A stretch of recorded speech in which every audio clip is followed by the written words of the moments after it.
kamu, sampah plastik merupakan salah satu sumber permasalahan lingkungan. Dari total sampah nasional pada 2021 yang mencapai 68,5 juta ton, sebanyak 17,5% atau sekitar 11,6 juta ton disumbang oleh sampah plastik. Hanya 63,9% yang terkelola. Sisanya sekitar 4,8 juta ton sampah plastik mencemari lingkungan. Ada yang mencemari sungai dan terbuang sia-sia di sekitar kita.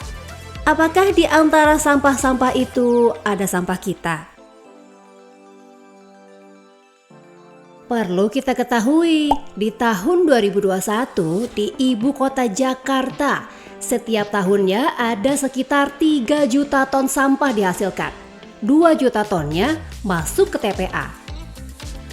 Di kota Depok, dalam 1 tahun menghasilkan sekitar 400.000 ton sampah dan sekitar 300.000 ton sampah masuk ke TPA. Sedangkan di kota Bogor ada sekitar 200.000 ton sampah yang dihasilkan dan 183 ton sampah masuk ke TPA. Sebagai salah satu solusi permasalahan sampah ini, inisiatif Plastic Smart Cities Yayasan WWF Indonesia bersama dengan Yaksa Pelestari Bumi Berkelanjutan mengajak pemuda di Jakarta, Depok, dan Bogor untuk menjadi aktivis muda dengan menjalankan gaya hidup berkelanjutan dan berkontribusi mengurangi sampah plastik di kotanya. Langkah pertama yang dilakukan adalah melakukan audit sampah plastik pribadi pada kehidupan sehari-hari. Kenapa sih kita perlu melakukan audit sampah plastik? Audit sampah plastik dilakukan untuk pertama, mengetahui potensi sampah plastik yang biasa kita hasilkan sehari-hari secara individu. Kedua, mengetahui langkah pengurangan apa yang tepat dilakukan agar dapat mengurangi sampah plastik. Sebelum kita melakukan audit sampah, kita perlu mengetahui terlebih dahulu pemilahan sampah sesuai dengan jenisnya. Pada kegiatan ini, kita membaginya ke dalam 2 jenis dengan memisahkan sampah plastik, sehingga sampah dibagi menjadi 2, sampah plastik dan sampah lainnya. Dalam melakukan audit sampah, kita dapat menggunakan 2 metode, metode foto dan metode pengumpulan. Dari kedua metode ini, teman-teman dapat memilih salah satu saja yang dianggap mudah ya. Metode yang pertama adalah metode foto. Pada prinsipnya, metode ini mendokumentasikan setiap sampah plastik yang dihasilkan selama 7 hari berturut-turut. Sebagai contoh, apabila teman-teman menghasilkan sampah botol sekali pakai AMDK di kampus atau di sekolah, maka gelas plastik tersebut difoto. Sebisa mungkin mencari latar belakang foto yang polos agar sampah plastik dapat terlihat jelas dan nampak secara keseluruhan atau tidak ada yang terpotong. Disarankan untuk memfoto langsung sampah yang dihasilkan agar tidak lupa. 1 sampah untuk 1 kali foto, dan juga tidak disarankan memfoto beberapa sampah yang dihasilkan. Apabila sampah sudah difoto, kemudian buka Google Form, input data pada link tersebut. Isikan nama lengkap dengan nama lengkap kamu, lalu kota kabupaten domisili dengan kota kabupaten di mana kamu tinggal, dan isikan bagian ini dengan hari dan tanggal sampah dihasilkan. Sebagai contoh, saya menghasilkan sampah di hari kedua pengukuran. Maka saya isi hari kedua Selasa 1 November 2022. Lalu unggah foto sampah per item pada isian berikut.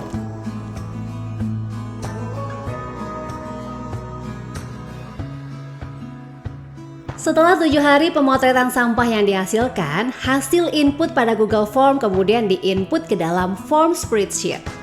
Pengisian form spreadsheet ini juga dilakukan pada metode pengumpulan. Penjelasan pengisian form spreadsheet akan dijelaskan di akhir video ini. So, simak sampai akhir ya.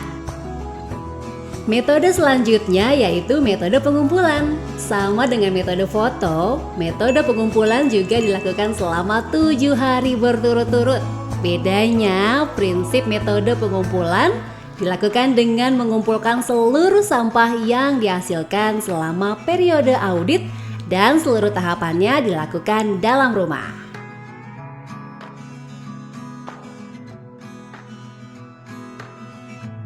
Alat-alat yang dibutuhkan pada metode pengumpulan yaitu 1. Wadah bekas atau kaleng bekas atau kantong atau karung sebanyak 2 buah. 1 wadah digunakan untuk menyimpan sampah plastik di rumah seperti kresek agak besar atau karung. 1 wadah lainnya untuk membawa sampah plastik yang dihasilkan dari aktivitas di luar rumah. 2. Form audit online. 3. Timbangan elektrik yang memiliki tingkat ketelitian sampai 2 angka di belakang koma, seperti timbangan kue. Timbangan bersifat opsional ya. Apabila tidak tersedia timbangan di rumah, tahap penimbangan dapat dilewati.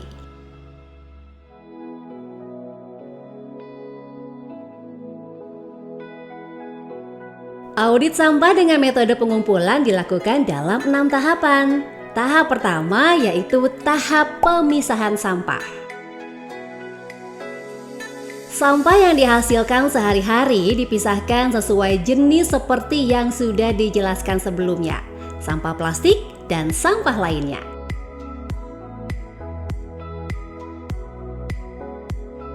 Selanjutnya, tahap penyimpanan. Sampah plastik yang dihasilkan di luar rumah dibawa pulang untuk disimpan pada wadah bersih bersama dengan sampah plastik lainnya yang dihasilkan di dalam rumah. Bagi yang tinggal bersama dengan keluarga, penyimpanan sampah personal dilakukan terpisah dengan sampah keluarga yang tinggal di dalam satu rumah. Hal ini dilakukan agar dapat mengukur sampah yang dihasilkan oleh individu. Kemudian, sampah disimpan sampai hari ke-8. Selanjutnya, tahap pencucian. Tahap ini dilakukan bila terdapat sampah plastik yang kotor, baik kotor karena makanan ataupun yang lainnya. Pencucian ini dilakukan untuk menghindari munculnya bau tidak sedap jika disimpan selama lebih dari 1 hari.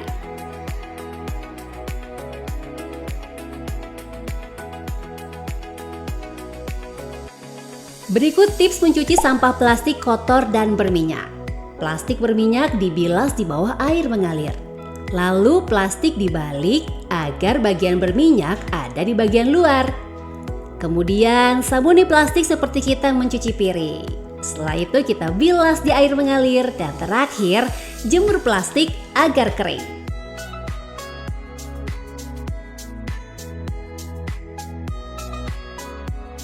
Setelah kering, sampah plastik dapat disimpan bersama dengan sampah plastik bersih lainnya. Bila masih berminyak, bisa coba direndam pakai baskom berisi air yang telah diberi sabun cuci semalaman. Setelah itu, baru masuk ke tahap selanjutnya. Tahap penimbangan dan penginputan. Pada tahap ini, sampah yang disimpan selama 1 pekan atau 7 hari dibuka dan letakkan di atas meja. Pastikan sampah dijejer tanpa ada yang tertutup satu sama lain agar tidak ada sampah yang terlewat untuk didata. Sampah plastik ditimbang berdasarkan lembar per pieces sampah. Satu jenis sampah plastik hanya perlu ditimbang 1 kali saja. Tahap ini dilakukan 1 kali di akhir periode audit personal. Tahap penimbangan bersifat opsional. Jika teman-teman memiliki timbangan di rumah atau dapat meminjam timbangan dengan mudah, maka berat sampah plastik dipersilakan untuk ditimbang. Dalam menimbang sampah, teman-teman bisa menggunakan jenis timbangan berikut. Timbang sampah plastik sesuai dengan jenisnya. Catat berat sampah pada catatan sementara. Satuan berat yang digunakan adalah gram. Apabila ada perbedaan satuan berat, dapat dicatat dalam form jenis satuan yang digunakan.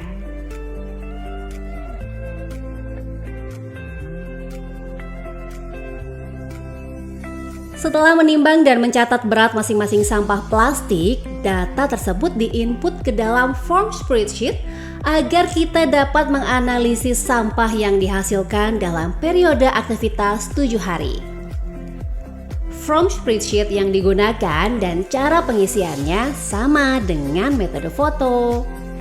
Berikut cara penginputan data sampah untuk kedua metode foto dan metode pengumpulan. Penginputan data pada form spreadsheet dilakukan setelah 1 pekan selesai atau dapat dilakukan secara berkala setiap 1 atau beberapa hari sekali selama 1 pekan periode audit personal. Yang terpenting, sampah yang diukur harus sampah yang dihasilkan selama 1 pekan. Tidak ada pengurangan hari atau penambahan hari. Setelah membuka form spreadsheet, isikan masing-masing isian sesuai dengan data yang dibutuhkan. Isi bagian A dengan data diri dan data pengelolaan sampah existing.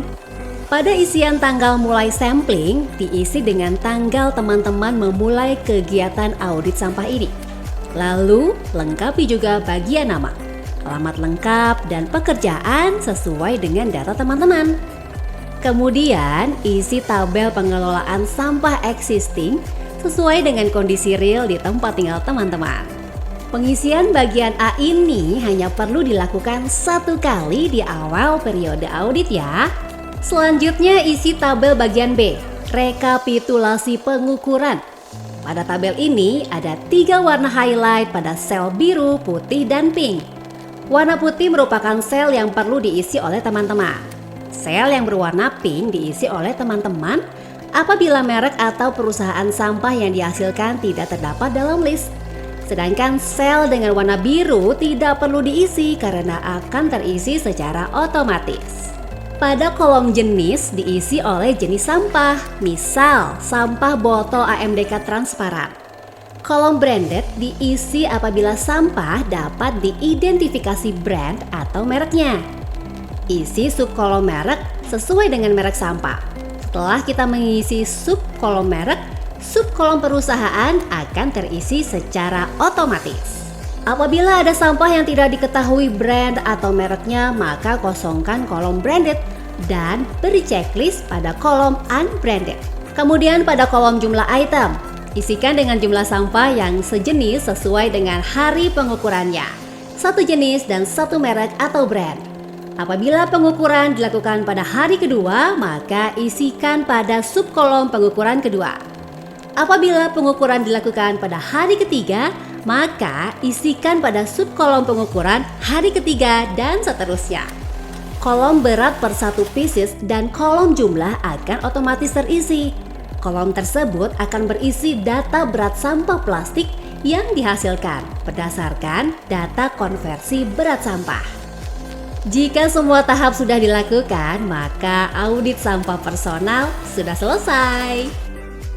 Dari data audit sampah personal yang teman-teman dapatkan, kita dapat lihat berapa total sampah yang dihasilkan oleh 1 orang selama 7 hari berturut-turut.